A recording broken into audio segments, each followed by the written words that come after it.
Bismillahirrahmanirrahim. Assalamualaikum warahmatullahi wabarakatuh. Apa khabar semua? Mau yang bunyi ini? Dah makan ke belum semua?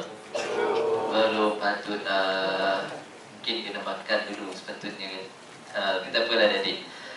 Alhamdulillahirabbil alamin. Wassalatu wassalamu ala asyrafil anbiya'i wal mursalin wa ala alihi wa sahbihi ajma'in. Innal hamdalillah nahmaduhu wa nasta'inuhu wa nastaghfiruh wa na'udzu billahi min shururi anfusina wa min sayyiati a'malina. May yahdihillahu fala mudilla lahu ومن يضلل فلا هادي له. أشهد أن لا إله إلا الله وحده لا شريك له وأشهد أن سيدنا محمدا عبده ورسوله. رب اشرح لي صدري ويسر لي أمري واحلل عقدة من لساني يفقه قولي. رب يسر ولا تعسر يا كريم. Rabbi yasir wa la tu'assir ya karim. Rabbi yasir wa la tu'assir ya karim. Amma ba'd. Terima kasih diucapkan kepada saudara pengerusi majlis, ya, saudara Iqmal. Seterusnya yang dihormati pengerusi dan ahli jawatan kuasa program TPM Kolej Berselawat. Bukan Timbalan Perdana Menteri, ya. Teknologi Park Malaysia. Betul? Okey. Seterusnya barisan pensyarah yang hadir. Kemudian adik-adik kumpulan qasidah dari Rawdatul Jannah. Ya, Dek. Okey. Sebenarnya adik-adik pelajar, anak-anak yang saya kasih sekalian, alhamdulillah, bersyukur kepada Allah Subhanahu wa taala kerana pada hari ini, ya, kita dapat bersama-sama di dalam majlis yang mendapat pengiktirafan di sisi Allah Subhanahu wa taala, ya, nama pun berselawat, kan. Okey, sekali lagi kita ucapkan syukur kepada Allah Subhanahu wa taala sebab selama ini kita banyak berdoa. Macam-macam kita minta dekat Allah, macam-macam kita minta dekat Tuhan, ya. Kadang-kadang Allah dia lambat makbulkan doa kita, kadang-kadang cepat. Contohnya sebulan kemarau, kan, sebulan jerebu, hutan terbakar dan sebagainya. Kemudian Allah dengan rahmatnya Allah turunkan hujan. Kemudian panas balik 2-3 hari, dekat seminggu panas balik, ya. Semalam baru hujan semula. Tadi pun alhamdulillah hujan. Cumanya ada doa lain yang Allah belum makbulkan, iaitu penemuan MH370. Sama-samalah kita doa supaya Allah mudahkan misi mencari, ya. Harap-harap semuanya selamat, kan. Dia punya bukti tak jumpa, yang dia kata ending dia dekat lautan Hindi, tapi bukti tak ada, manalah tahu, kan. Dengan kuasa Allah Subhanahu wa taala itu mereka semua akan selamat, insya-Allah. Amin. Okey. Jadi adik-adik yang dikasihi sekalian, tadi kita dah lihat video, ya, video yang telah dipaparkan di hadapan tadi. Maknanya kita tahu suatu masa dahulu, adik-adik, kalau kita lihat masyarakat Arab di Mekah, di Madinah, ya, asalnya mereka ini bangsa yang cukup jahil. Sebab itu Allah sebut di dalam surah Al-Jumu'ah ayat yang kedua, A'udzu billahi minasy syaithanir rajim. Huwallazi ba'atsa fil ummiyina rasulan minhum yatlu 'alaihim ayatih. Subhanallahul azim. Ya, Allah yang telah mengutuskan seorang rasul di kalangan mereka itu. Mereka ni umat wallazi ba'atsa fil ummiyin, umat yang buta huruf, tak reti membaca, tak reti menulis, Ya, Allah utuskan Nabi Muhammad sallallahu alaihi wasallam mengajarkan kepada mereka tentang ayat-ayat Allah. Apakah ayat-ayat Allah itu? Al-Quran, Al-Quran Al-Karim. Jadi kita lihat dulu masyarakat ni buta huruf. Mereka ini menyembah berhala, menyembah matahari, bulan, bintang dan sebagainya. Hidup berpuak, berperang, bergaduh sama mereka. Fitnah memfitnah, memburuk, menanam anak perempuan yang dilahirkan. Ya, tak suka dapat anak perempuan, nak anak lelaki ya. Punya teruk masyarakat Arab itu, tuan-tuan adik-adik yang dikasihi sekalian. Kemudian Allah utuskan Rasulullah sallallahu alaihi wasallam. Bila sesuatu kaum itu berada dalam keadaan yang cukup jahil, maka Allah akan utuskan Nabi dan Rasul untuk memperbaiki keadaan itu. Sebab itu Nabi pernah bersabda berbunyi, Innama ana rahmatun muhda. Sesungguhnya saya ini rahmat yang dihadiahkan oleh Allah Subhanahu wa taala. Allah hadiahkan Rasulullah sallallahu alaihi wasallam kepada kita. Untuk apa? Untuk menyelamatkan kita daripada diazab oleh Allah Subhanahu wa taala. Jadi untuk menyelamatkan kita masuk dalam syurga Allah Subhanahu wa taala. Kalau kita tengok dakwah Nabi Muhammad sallallahu alaihi wasallam, Nabi duduk berapa tahun Nabi duduk Mekah ketika dapat wahyu? 30? 20? 13 tahun. Kan? Betul. 13 tahun Nabi di Mekah. Kemudian Allah perintahkan Nabi berhijrah ke Madinah. Ke Madinah berapa tahun? 100. 10 tahun. Ya. Bagus. Jadi tahu Jadi 13 tahun dekat Mekah, 10 tahun di Madinah. Kalau tengok kan Nabi berdakwah di Mekah ni adik-adik, orang Mekah ni kepala batu tu. Kan? Hanya dogi-dogi orang kan. Sebab kalau Nabi berdakwah di Mekah 13 tahun, tempoh yang panjang, dikatakan yang memeluk agama Islam, yang menerima seruan dakwah Nabi Muhammad sallallahu alaihi wasallam itu tak sampai pun 1000 orang. Ya, sikit. Ataupun ulama kata tak sampai 500 orang. Punya degil jahilnya masyarakat Quraisy, kafir Quraisy Mekah ini. Sebab itu Allah suruh Nabi berhijrah. Bila Nabi berhijrah, Nabi duduk Madinah 10 tahun. Diceritakan sebelum Nabi wafat, kan Nabi menunaikan haji dengan para sahabat, bertolak daripada Madinah, bergerak menuju ke Mekah. Jumlah umat Islam yang turut menyertai perjalanan menuju haji, buat haji tersebut, dikatakan 100,000 lebih. Ada yang kata 144,000, ada yang kata 120,000. Mana kata jumlahnya jauh melebihi jumlah orang Islam yang berada di Mekah waktu Nabi berdakwah 13 tahun.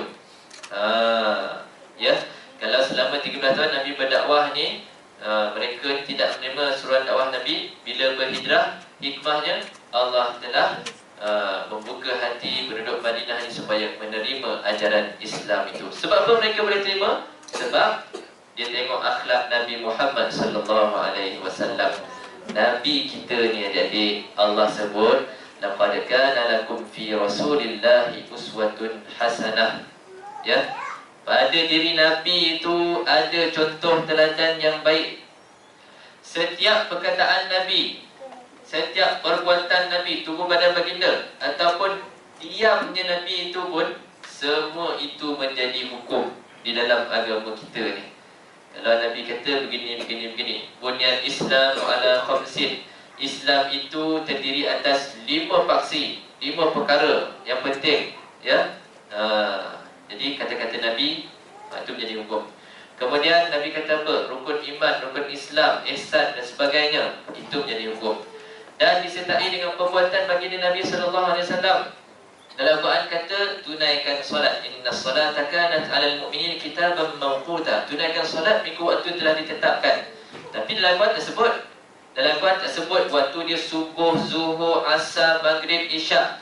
Melalui perbuatan baginda Nabi itulah. Tengok-tengok waktu subuh ni Nabi solat, sahabat pengikut. Zuhur pun begitu, asar begitu juga, maghrib, isyak dan seterusnya. Bila perbuatan Nabi ni, itu menjadi hukum, sumber dalil. Sebab itu ulama kata, diam Nabi itu pun menjadi hukum. Kan ada satu cerita ketika Nabi SAW duduk, ya, di satu tempat. Kemudian orang itu dihidangkan makanan, sejenis makanan yang namanya top. Anda dengar top tak? Binatang kan, dia ni macam biawak padang pasir lah, ya. Jadi masyarakat tempat tu dia makan binatang ni. Dia hidangkan Nabi tak usik.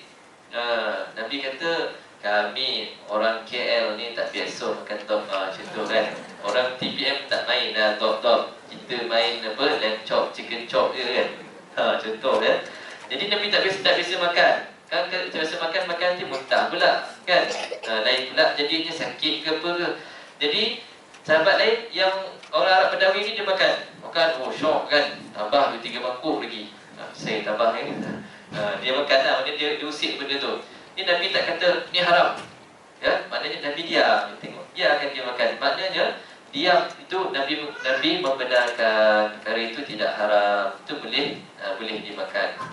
Semuanya menjadi hukum buat apa yang Nabi lakukan itu, adik-adik.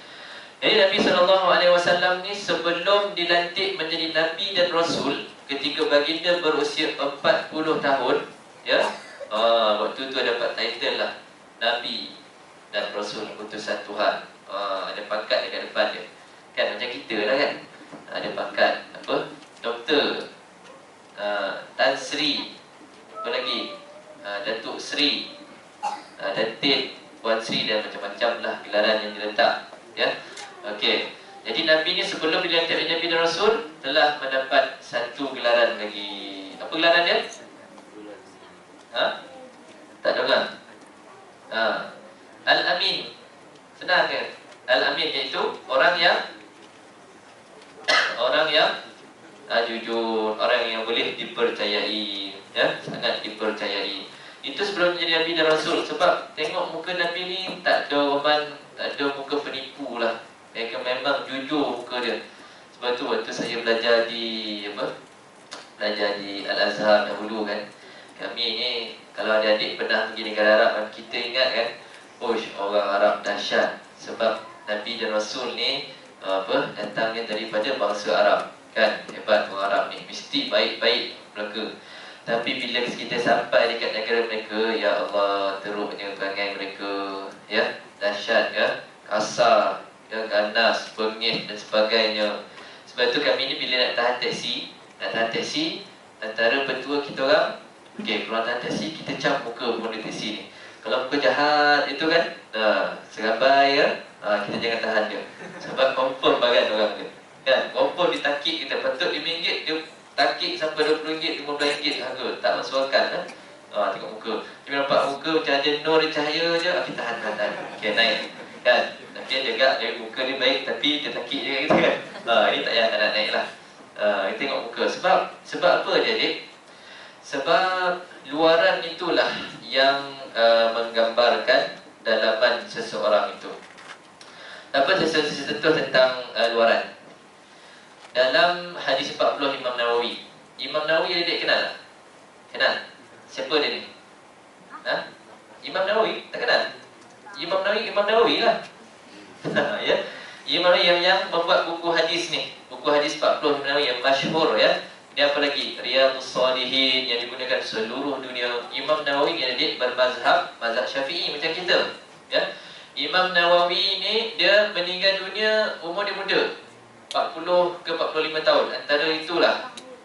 Tak sempat nak kahwin. Sebab apa tak sempat nak kahwin? Sebab terlalu sibuk dengan ilmu. Tak sempat nak kahwin, tak sempat nak tidur. Dikatakan sejak dia menuntut ilmu daripada dia kecil sampai dia meninggal dunia, dia tak pernah baring. Ya, maksud dia tak sempat untuk tidur. Kalau tidur mungkin tidur ketika dia mengarang kitab, ketika dia belajar, ya, tertidur time tu. Kita tidak kan. Tak sempat untuk kita duduk baring ya, kalau boleh. Cuti semester 2-3 bulan, kan 3 bulan dah kita baring. Kan, tak bangkit-bangkit. Itu balik Imam Nawawi ni, dia tak ada masa untuk dia relax. Dia tak ada istilah relax, brother relax, ya, tak ada istilah tu. Bagi dia dekat dunia ni, dia nak berusaha, ya, bersungguh-sungguh supaya di akhirat nanti dia masuk dalam syurga, ditempatkan di sisi Allah Subhanahu wa taala. Imam Nawawi. Hadis yang ke-6 dia. Hadis yang ke-6 ni cerita tentang perkara yang halal itu jelas. Innal halal bayyin wal haram bayyin. Perkara yang halal itu jelas, perkara yang haram pun jelas. Apa perkara yang halal? Makanan yang halal, ya. Kemudian apa lagi? Minuman yang halal, pakaian yang baik, pakaian yang halal. Pakaian yang halal ni contohnya pakaian yang kita beli dengan duit kita sendirilah, bukan yang kita curi. Pergi pasar raya Maidin kan, kita rebat 2-3 helai baju kita pakai. Tengok pakai baju aku cantik lah kan, padahal itu haram, kita mencuri, ya. Apa lagi pakaian yang halal? Pakaian yang halal ni kita menutup aurat kita dengan sempurna, baik lelaki ataupun perempuan, kan? Ya, hari Jumaat, kalau hari Jumaat biasanya macam siang tadi kan, kita biasa tengok orang ni pakai pakaian haram. Orang lelaki pun pakai pakaian haram. Macam mana dia? Dia pakai t-shirt dia sekerat atas pusat. Dia pergi salat Jumaat, bila dia rukuk kan, nampak belakang ni. Sah ke tak sah solat dia? Tak sah. Itu dia saya katakan pakaian haram. Ya, memang dia beli pakai duit dia, tapi mungkin dia terbeli saiz S kan, dia tak solat, badan dia tu triple XL. Dia terbeli saiz S. Orang perempuan pun macam tu juga. Kan sekarang macam-macam fashion tudung. Kalau tengok signboard dekat ni kan, yang tu Farida tu, siapa Mawar kan? Oh, besar dia punya signboard dia kan, billboard kan, kayak iklan dia. Buatlah macam mana cara pun nak pakai tudung kan. Yang penting syariah compliant, ya, halal. Kadang cantik lah, luaran kita nampak cantik je, macam cantik je, macam cantik kan, pakaian dia. Tapi bila dia jalan, bila dia mula melangkah, bila dia tak melangkah, ni halal. Bila langkah, haram. Berbelah sampai ke peha. Itu pakaian haram. Tapi pakai tudung. Ini orang perempuan, ya, perempuan. Okey. Jadi ikutlah apa yang Islam tekankan. Pakaiannya, makanan, minuman, apa lagi, ya, segala yang berkaitan lah. Kemudian dalam perkara halal kita jelas, perkara yang haram jelas. Di tengah-tengahnya itu ada perkara syubhat, perkara yang kita ragu-ragu. Ini halal ke, boleh ke tak boleh ni? Kita ragu-ragu. Antaranya apa? MLM, multi level marketing kan. Jadi ulama Timur Tengah, ulama kontemporari, ulama seluruh dunia, mereka ni berbeza pendapat. Ada yang kata harus, ada yang kata haram, ya. Tak boleh buat MLM. Kalau kita di Malaysia ni macam mana? ASB kan. Kan zaman datuk nenek mak ayah kita tu, zaman dulu banyak simpan ASB. Ada ustaz kata haram, ada yang kata harus pula, ya. Ada yang kata, ada yang mengambil kira bahawa sekiranya kita masuk apa-apa pelaburan sajalah, kalau pelaburan yang halal itu lebih banyak daripada pelaburan yang haram, maka ianya dibolehkan. Betul tak adik? Betul tak? Kan kita pergi insurans ke, pelabur ke kan, kita masuk saham ke, kita tahu dalam itu, contoh dalam 100% tu 20%-nya haram, 80%-nya halal. Kita kata boleh, sebab lebih banyak yang halal daripada haram. Kerana yang halal itu telah merasai perkara yang haram. Kita boleh tak? Boleh. Siapa setuju kata boleh? Kat tangan. Saya ngangguk. Siapa kata tak boleh? Hati apakah ni macam mana? Okey, wallahu a'lam, ya. Mereka yang kata boleh itu kiaskan kepada hadis Nabi SAW. Pernah Nabi bersabda yang masuk lebih kurang, Nabi kata harus memakai kain sutera yang 4 jari. Maknanya dia punya jumlah itulah 4 jari, dan selebih itu selain daripada sutera. Ini bagi orang lelaki, orang perempuan boleh pakai sutera. Dan sedangkan Nabi pernah kata sutera itu haram bagi orang lelaki, ya. Kemudian Nabi pernah kata pinggan biasa ni, pinggan besi ni boleh dicampur dengan sedikit perak. Sedangkan Nabi pernah kata sebelum itu, Nabi melarang supaya agar orang Islam ni bila nak makan gunakan pinggan dia buat daripada emas dan perak, kan? Ada tak orang buat macam ni? Ada. Jangankan pinggan adik-adik. Waktu saya belajar dulu, zaman sekolah dulu, pernah baca satu artikel, dia kata sebuah istana ni, dia punya tandas dia Dia punya mangkuk tandas tu dia buat daripada emas. Cuba cari negara mana negara mana? Syad kan? Mangkuk tandas pakai omeh. Saya rasa nak curi, ambil kita gadaikan, ambil duit kan. Masalah dalam istana tu banyak mangkuk tandas dia adik. Bukan satu dua macam rumah kita, beratus tandas ni. Dah tak tahu duit tu emas ni nak buat ke mana lagi dah. Ya, buatnya tandas, mangkuk tandas untuk masukkan benda yang menjijikkan itu. Okey. Nabi larang pakai sutera orang lelaki. Nabi larang pakai pinggan mangkuk daripada emas perak. Kan mungkin dia teragak, duit aku ni banyak ni kan.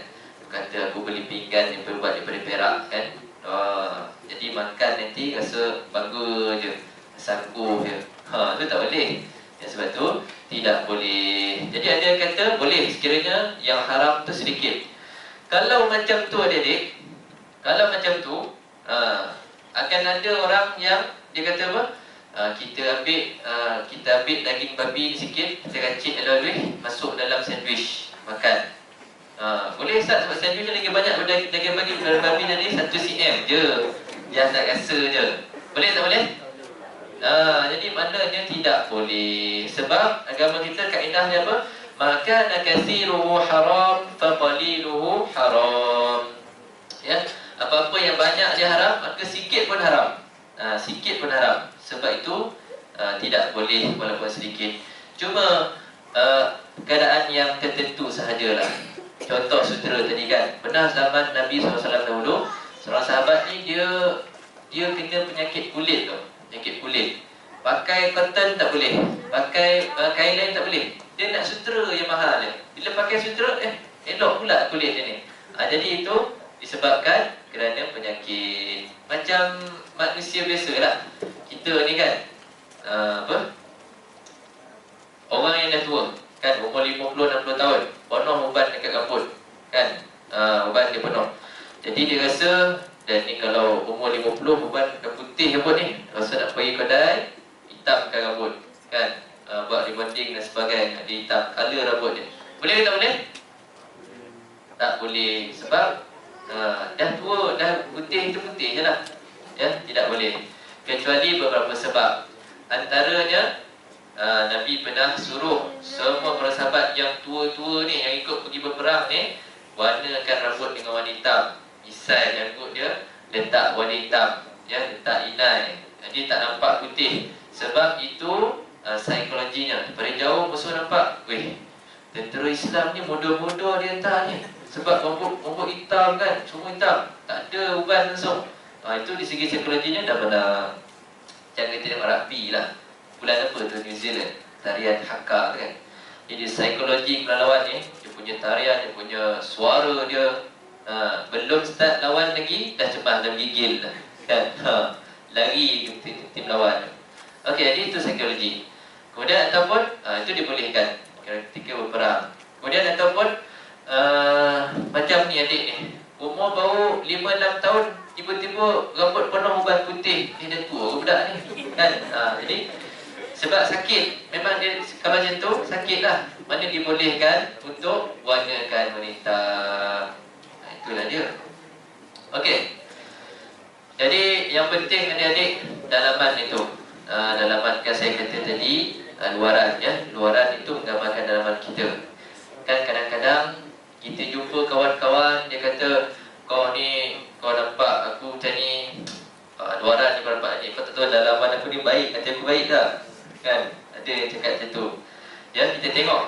Anna fasad al-zahir dalilun ala fasadil batil. Sungguhnya kerosakan anggota luaran merupakan dalil rosaknya anggota dalaman.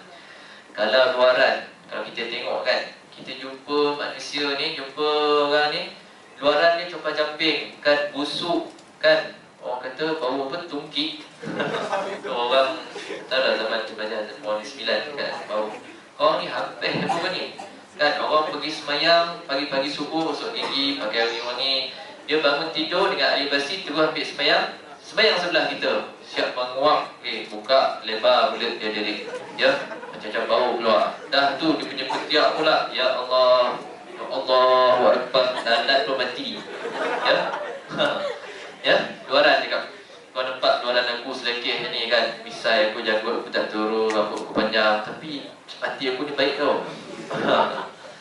Kita ni kalau kita tengok orang pakai elok kan, baju lah contohnya kan, pergi semayang pakai baju kejubah, tak ada jubah baju Melayu kan, merah ke biru, kuning, tak kisah apa colour, yang penting bersih kan, simple, bersih kan, wangi. Kita tengok pun seronok je. Itu belum kita lagi yang pakai kan. Bila kita pakai rasa ish, dan rasa dan paling best kot. Dia timbul pula, ustaz, saya ni bila saya jangan pakai jubah, tapi bila saya pakai jubah saya rasa riak je. Tiba-tiba dah pakai jubah kan, pergi masjid, tiba-tiba sembahyang 10 rakaat, tak pasal-pasal. Sebelum tu tak pernah pun. Ni gara-gara saya pakai jubah, ustaz. Sebab orang bila saya pakai jubah, weh hebat dia ni, syekh ni kan, syekh apa tau, ustaz apa kan. Terus sembahyang, oh banyak lamanya solat kan, solat sunat lagi lama bila solat fardu. Macam mana ustaz saya nak kikis perasaan riak ni, perasaan riak. Jadi Syekh di Al-Azhar kata apa, memang manusia ni memang susah nak kikis perasaan riak ni. Memang ada dalam hati anak Adam itu tadi. Macam mana caranya? Hari pertama kita pakai, kita rasa kita lah paling best kat TPM. Oh, tengok orang tengok aku, baju aku side ni tajam ni. Kalau muka kau luka berdarah. Kasut aku ni kilat, tentera askar pun kalah. Aku nak sikat rambut tengok kasut. Kasut lain sikat berkilat. Kalau matahari kena terbakar hutan tu. Pula kasut aku kilat kena matahari kan. Tembak. Okey. Jadi Syekh kata, hari pertama memang kita rasa macam best kan. Tapi hari kedua kita buat lagi, pakai lagi. Kain yang bagus kan. Hari ketiga pakai lagi, 4, 5. Last, bila dah kita buat hari-hari adik-adik, akhirnya kita tak rasa apa dah. Biasalah memang ni pakaian aku kan. Hilang, perasaan riak tu akan hilang. Itulah cara dia. Boleh tak ni? Faham tak? Ya bukan ni faham? Nak tamat ke nak terus lagi? Terus. Ni kata nak berhenti. Okay. Okey ya. Macam itulah kiranya. Jadi luaran ini yang menggambarkan dalaman seseorang itu. Okey. Jadi adik-adik, di Mekah, di Madinah ini masyarakatnya itu dahsyat teruk, jahil. Itu juga dengan kaum-kaum yang terdahulu, ya. Zaman Nabi Adam, Idris, Nuh, Hud, Saleh, Nabi Musa, Nabi Isa, ya, Nabi Yusuf. Jadi Allah akan utuskan Nabi dan Rasul untuk memperbaiki keadaan masyarakat pada waktu itu. Kan, kalau kita tengok kan, contohlah, kalau kita tengok zaman Nabi Nuh alaihi salam. Okey. Allah sebut di dalam surah Nuh, A'udzu billahi minasy syaithanir rajim. Inna arsalna Nuhan ila qaumihi falabitha fihim alf sanatin illa 50 'ama. Subhanallahul azim. Allah telah mengutuskan Nuh kepada kaum dia untuk membetulkan masyarakat dia ni. Kaum dia ni yang tidak mentauhidkan, tidak mengesahkan Allah Subhanahu wa taala. Allah kata umur Nabi Nuh ni 1000 kecuali 50. 1000 tak 50. Berapa jawapannya? 950 tahun. Panjang umur Nabi Nuh ni. 950 tahun hidup dia berdakwah kepada kaum dia, adik-adik. Nak tahu berapa ramai yang terima seruan dakwah Nabi Nuh ni? Kan peristiwa kapal besar yang dia buat tu, berapa ramai? 40. Tak sampai 100. Ya, ada riwayat kata 12 orang sahaja. Kesian ya. 950 tahun berdakwah, 12 orang je yang terima.